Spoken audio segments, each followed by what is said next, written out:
Hey guys, welcome to Badass Reviews, and I'm here to talk about the recent comments from Martin Scorsese. And no doubt, if you've been following the news, the entertainment news, you would have heard here Martin Scorsese's comments about Marvel movies. Well, it was taken out of context in a certain way because he was actually talking about blockbusters in general, and sometimes the interviewers would lead on and they had basically asked him what does he think about blockbuster movies, these big tentpole films that are permeating the cinema nowadays. And some of his comments regarding it, where he spoke about how Marvel movies, again, he wasn't pinpointing Marvel movies per se, but he just used them as an example because currently they are dominating the market. What he said was these films are basically like theme park ride, amusement park rides, and they aren't actually cinema. Now those were the comments that he made a couple of weeks ago, and a few days ago he had actually written an op-ed piece in the New York Times where he explained himself, and where he spoke about what he actually meant by that.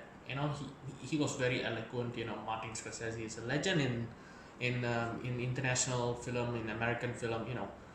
Everybody knows it, and basically what he actually meant to say was that um, big budget movies, basically movies that utilize a lot of CGI action sequences, to bring in the moolah per se. These movies are basically eating into the market, and not allowing smaller movies to play in the cinema.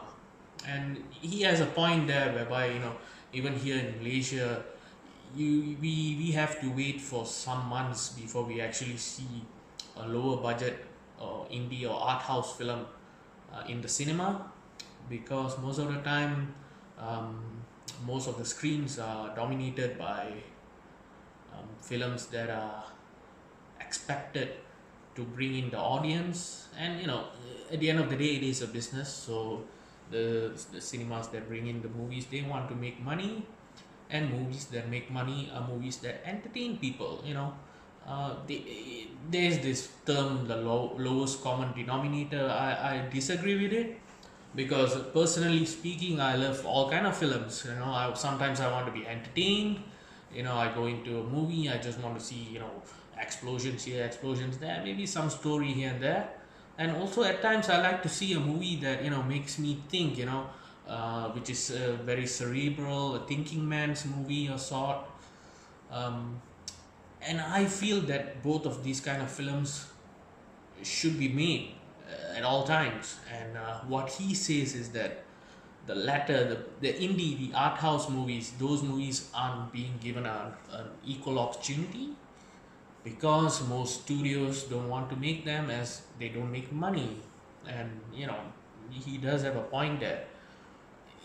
There are times when you read through his op-ed piece in New York Times, and it feels like he seems out of touch. And but I disagree. He is coming from the point of view of his generation, where I mean I was introduced to this craze of movies because of the 70s film movement, in all languages. And in American films, even in the Indian movie industry. 70s movies were gritty, they were realistic, they often spoke about real things, and the protagonists and the antagonists were flashed out characters, not just um, bigger than anything, that kind of thing. And in that sense, Scorsese has a point. Although, once again, I have to disagree with him when he says Marvel movies aren't cinema.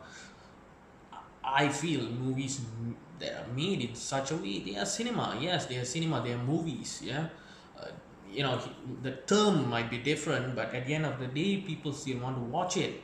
And great example was his prior movie Silence, which was a fantastic film, but never really made much money.